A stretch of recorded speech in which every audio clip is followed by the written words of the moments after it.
ITG in the gun, episode number 102 here of your new favorite WVU football podcast. I'm Wesley Schuyler, joined by Jed Drenning, the signal caller, our dear Owen Schmidt. Listen, he's waist deep in high school football responsibilities right now. So we've been giving Big O some time. He will be back with us when we when we look ahead, when we do our Oklahoma State preview, of course, later on in the week.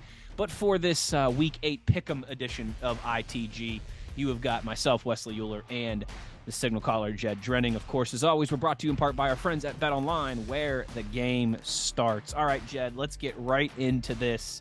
Let's recap how we did last week. Both us on the show, obviously, and any points that we got, the four of us. And then, of course, we always want to know if we had any listeners. We're still waiting for that first man on the moon, that Neil Armstrong, to get 4 out of 4. So let's start with a recap of how the four of us on the ITG 4 did with our Week 7 picks. Yeah, the ITG 4 signal caller of the week. Last week, throw for the most yards. I picked Texas Tech, or I cursed Texas Tech, I should say.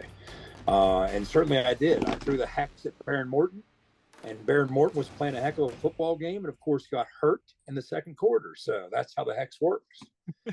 So he did not. Texas Tech did not throw for the most yards. I'll give you the numbers here. The most yards in the Big 12 were thrown for by TCU, a chunky 447 yards, with Hoover getting his first start behind center for a dinged-up Chandler Morris. Great job. They have a pretty solid quarterback room. Sonny Dykes has talked about it all off season, that Chandler Morris is the only trigger man they have. And now you're starting to see why I was saying that. Meanwhile, Kansas, Jason Bean throws for 410 yards in a losing effort at Oklahoma State. West, something weird's going on at Kansas. There's this chatter. Jalen Daniels, preseason offensive player of the year in the Big 12. He's only played in 3 games. There's chatter that is he going to self-redshirt and take an NIL deal somewhere and transfer and not playing more than 4 games? I don't know. Maybe that's a rumor. Maybe it's not. Third most, West Virginia. Bring on the Mountaineers. Garrett Green, 391 explosive yards. If you caught our recap, we talked all about that and more. Great job by Garrett, pushing the football vertical. A lot of splash plays in the pass game for the first time this year for West Virginia. Oklahoma State comes in at number 4, 336. Coming in at number 5 with 298, Texas Tech. So I get 1 point. Texas Tech, I don't know if you caught any of that game. I was listening to that game, actually, on Saturday night. And kind of interesting. What happened was, as I mentioned, Baron Morton gets hurt. So he has to exit the game in the first half, or late in the first half, or even at halftime. They bring in a true freshman, this kid named Strong. He makes a 50-some-odd yard play with his legs, like the second series he was in, maybe. And he's playing pretty solid football for about a quarter. And then the next thing you know, his ball became way too catchable by the Wildcats, and he throws 3 picks in the late going there, and they couldn't overcome that. But Owen, meanwhile, picked his beer truck of the week, which Big 12 offense would rush for the most yards. He picked the Kansas Jayhawks. Now, I wish he was on here. Oh, I wish he was on here. This might be why he's dodging. This is it. Kansas State led the way with 273 rush yards, for the most by a Big 12 team. Oklahoma State, number 2 in the win over Kansas, 218 yards. Texas Tech, 182. West Virginia, 4th with 155. Houston comes in at number 5, 140. And the Kansas Jayhawks, with 90 yards rushing, finished dead last in the Big 12. They were 10th. Only 10 teams played this week. And here's the funniest part, Wes. I was tracking this as these games were winding down. Yeah. He gets docked 1 point for finishing in dead last, right? So that's Correct. -1. Correct. The That's last right. place penalty, we call it. BYU had 91 yards. And at one point, Kansas had like 94 and then suffered a sack. Right. Man, I wish Owen was on here. So we'll have to give it to him when we do our Okie State preview for a minute. Yes, we certainly will, because he likes to give it to me. So I want to give it back when I get a chance. I don't get many chances. Scoring defense. You picked Cincinnati. You said they would hold Iowa State. And I tell you what, you had the right game. That was a pretty sluggish game. The fewest points were actually allowed by Iowa State against Cincinnati. They only allowed the Bearcats to score 10. Second fewest, TCU only allowed 11 points in their blowout win over BYU. Very impressive bounce back win by TCU, 44-11. Kansas State allowed 21 points. And moving on, and that was in the 38-21 win over Texas Tech. Your Cincinnati defense allowed 30, and that was good for fourth. So you still got a couple points on the board there. So Cincinnati allows 30 points. That was fourth most in the league. So 2 points for West. Scoring offense, Schuyler picked West Virginia. Not a bad week to pick them, but it wasn't enough for the number one spot. Number one for the most points scored by a Big 12 offense, TCU, 44, again in that blowout win over BYU. The second most, unfortunately, we kind of know who that was, scoring 41.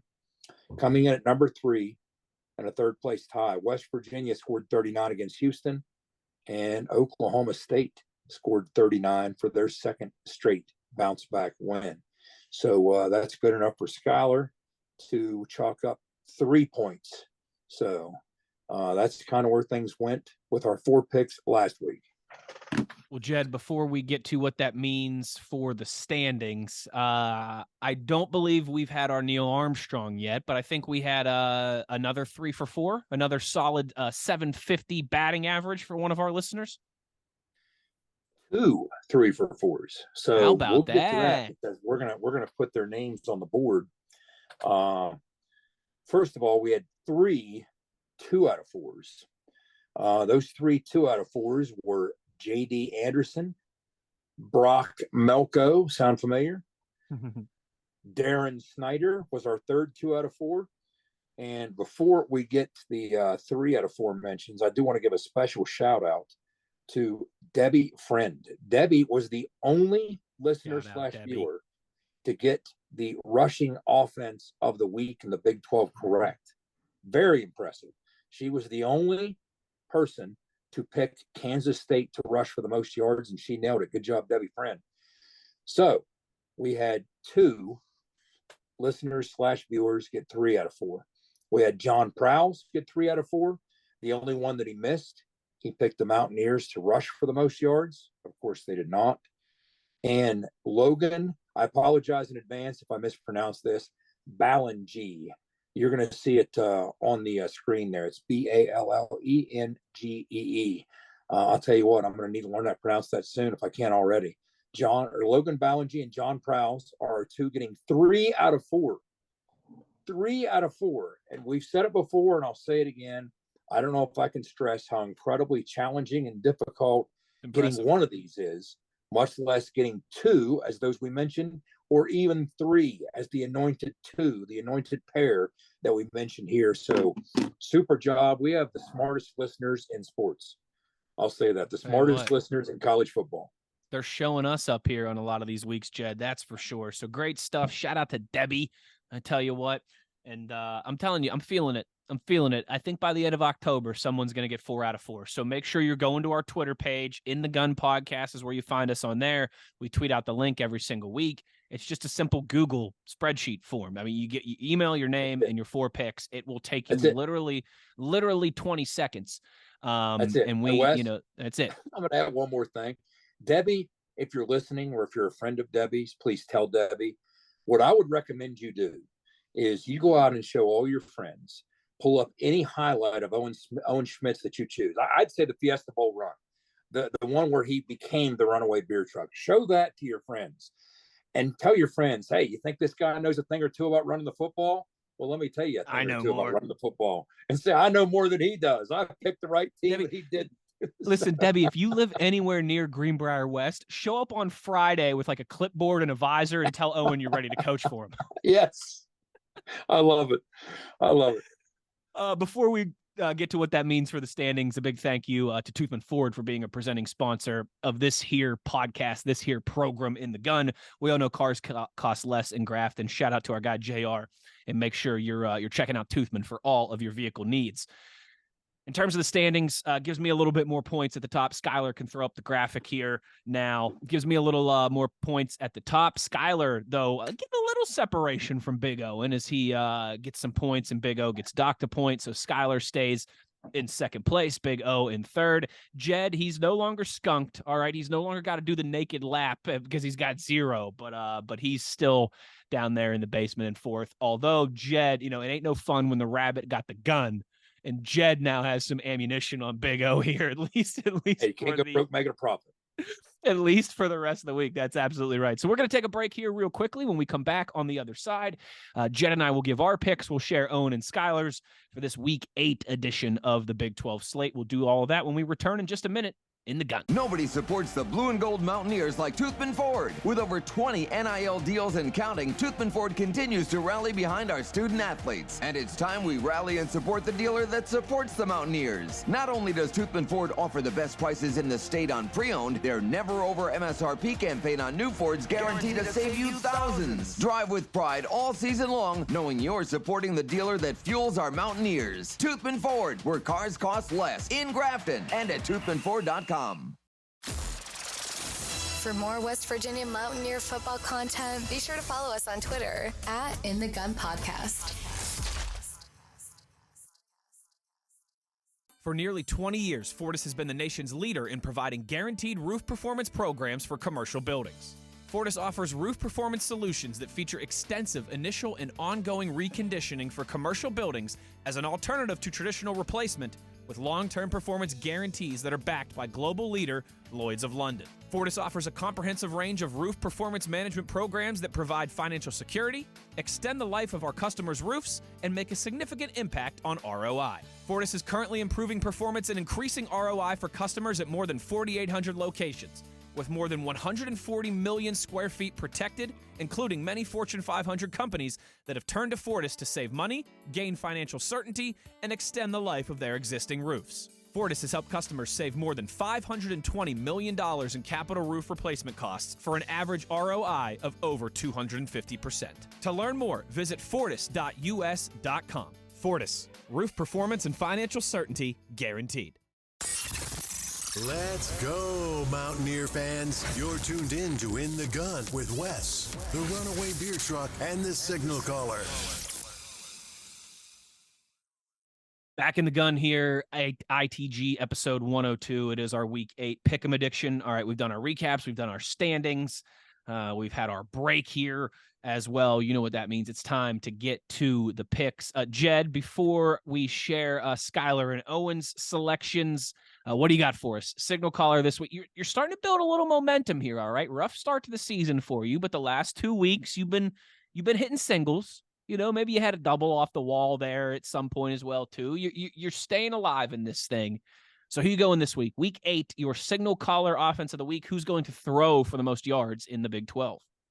Wes, don't take my hex away. It's still a hex. Until proven otherwise, it's still a hex. Oklahoma State here, all right? I'm 14th until proven otherwise. I'm still 14th. So it's still a hex. I'm afraid that if it doesn't work cleanly enough that I can simply pick the team West Virginia's playing, because then they'll just run for a bunch of yards. We've seen that. But what I'm going to do here is I'm going to roll my Kenny Powers dance move dice. I'm going to roll it here, and I'm going to throw my hex directly at Dylan Gabriel of Oklahoma against the UCF Golden Knights. I'm going to pick Dylan Gabriel and the Oklahoma Sooners to throw for the most yards. Now, we saw what happened to Baron Morton. I'm kind of the SI curse, right? I'm the ITG. You're the Madden curse. So if I pick you, wow. I hope nobody gets hurt here. But unfortunately, I don't think you're going to play all that well because I have cursed you. So, I'm going to ride with the Oklahoma Sooners against UCF to throw for the most yards in the Big 12 this week. Well, Jed, let me be the first one to congratulate UCF on their first ever Big 12 win. Congratulations, Knights. You did it. You finally did it. Welcome to the conference. Congratulations. Perfect. Schuyler, our talented producer / co-host / do-it-all here for us, he is going with the Texas Longhorns as his Big 12 offense of the week. Who will score the most points? That's who Schuyler picks, right? And he said, and I quote, I want to make sure I get it right here. Schuyler said, wait, now where was it? My phone just reset on me. You Texas. sons of. He said they'll be feeling sassy. He said something about Houston and how they would be feeling all fat and sassy after their win over WVU. And so because of that, oh, here we go. He says, I'm going Texas. Cougs feel all fat and sassy after beating the. I'm laughing. I can't even read this right. Schuyler said, I'm going Texas. The Cougs feel all fat and sassy after beating WVU. Horns drop a 50 burger. So I tell you what, Schuyler predicting that Houston is going to be maybe feeling themselves a little too much, take a whooping from one of their in-state brethren there. The only time Texas and Houston will meet as members of the Big 12 Conference. Schuyler goes with the Longhorns as his offense of the week. And Jed, this is another one of those. I wish Owen was here for this moment, because the runaway beer truck, of course, the offense that is going to have the most rushing yards. Owen selects the West Virginia University Mountaineers, the world champion Mountaineers, as our buddy Tony Caridi would say.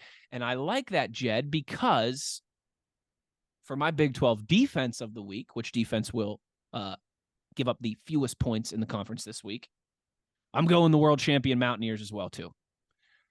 I would love to get Owen's reasoning on this, because I'm sure he's got some good thoughts and maybe some of what we saw in that first half. And you hope you get some reinforcements back on the offensive line. And Oklahoma State has struggled in the run, at least certainly at the beginning of the season in run defense. Jed, my reasoning is as simple as this. WVU's defense had its worst performance of the season on Thursday night down in Houston.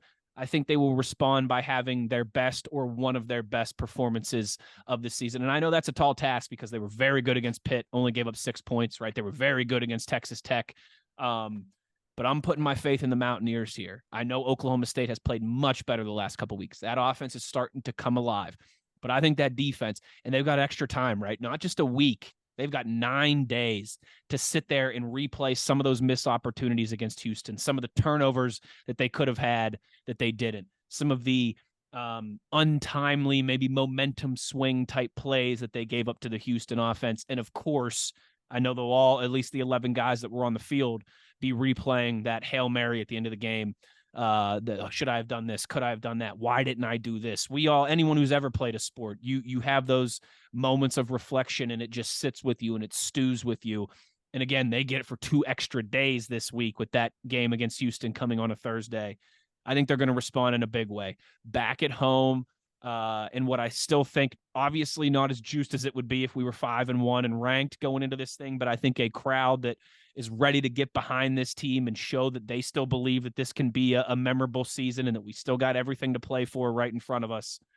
Owen going WVU is his beer truck offense of the week. I'm going WVU as my defense of the week to bounce back after, giving up way too many points down there in Houston against the Cougs. I'm not sure how I feel about the guy who finished dead last week and was docked a point.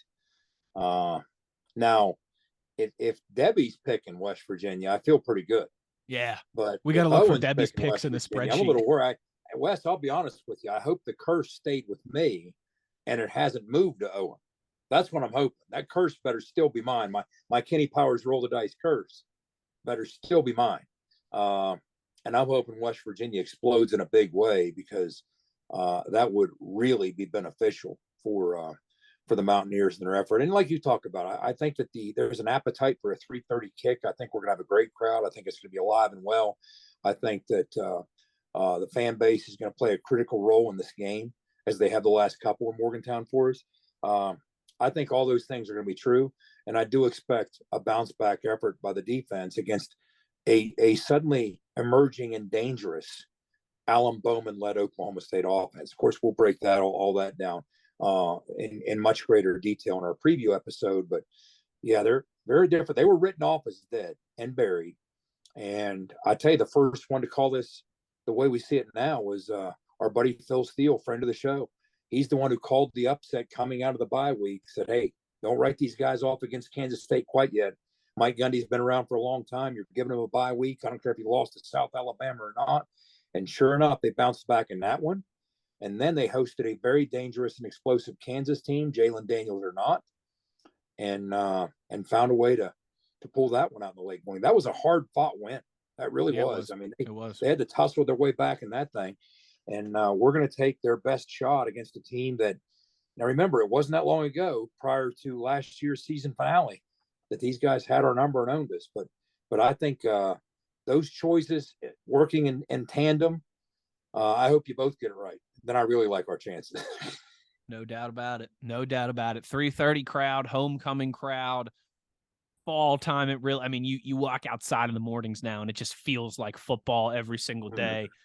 I unfortunately will not be there. This is one of the home games I got to miss this season. I got to hop on a plane Saturday morning to go to LA for the Steelers and the Rams out there in La La Land on Sunday. I will land in time. I might miss a portion of the first quarter getting back to the hotel, but we will land in time for me to watch most of the game. I will be jealous that I'm not there. But I got a feeling it's going to be a good. Jed, many people saying that the Mountaineers will never play at noon again. I mean, we've spent the past couple seasons. We spent the past couple seasons complaining all we do is play at noon. Now I'm like, noon game wouldn't be so bad. Well, you know how I script it. I want every road game at noon. Correct. And every home game 3:30. 3:30 or later. I'll take it. You're absolutely right. If I was the scheduling god, WV would play every single road game at noon, and we would play every single home game at 3:30, except for every other year we'd have Pitt at night in prime time. That's exactly when we have Pitt. When we play there, it's at noon, but when they play us, it's at 7 o'clock or 8 o'clock at night. That's how I would do it. So, big week. We talked about this a little bit on the Houston recap, right, Jed? I mean, you are at a crossroads moment of your season. You can either let that loss break you, or you can let that loss make you. And we're going to find out starting 3:30 Saturday against a rejuvenated Oklahoma State team that, they've got some thoughts of revenge in their mind after what happened last year. Now we were able to end the season down there last year. And so, yeah, stage is set. Here we go. I'm just going to remind everybody, we're going to post the link so you can make your picks and be part of it for the pick four on the Twitter site. And of course, we all retweet it too on our Twitter page, or X, or whatever you're calling it these days, these kids. But it's readily available. And as Wes says, it's easy, it's fun. Jump in, be part of it. We just want the engagement to continue to go up as it has, because our listeners, our viewers, they're really showing. They're pretty knowledgeable. I mean, and if somebody will go 4 for 4. We went from having these scattered 3 out of 4s, one here, one there, to now, as we just talked about, we had 2 3 out of 4s in 1 week. That's how incredibly close we're coming. Somebody is going to be that highly anticipated first ever Neil Armstrong ITG legend, 4 for 4 in the ITG pick'em. So will it be you? It could be you. Be a part of it. The only chance you have for it to be you, to plant your flag on the ITG moon, to wave Old Glory, baby, is to go to our Twitter page at In the Gun Podcast and find the link there every single week, this week and every single week going forward. A final thank you to our friends at Fortis and Rick Lewis. Shout out to our guy Rick for roof performance and financial certainty guaranteed. Make sure you visit fortis.us.com. For Schuyler Callahan and the Beer Truck Big O, I'm Wesley Euler. My teammate is Jed Drenning. The one thing we ask of you is to be an ear and tell an ear about your new favorite WVU football podcast. Take care, everybody. We'll have the preview episode and Phil Steele still to come this week. Plenty to get to before we kick off against Oklahoma, those cow pokes, at 3:30 on Saturday. So you know where to stay locked. You've been In the Gun.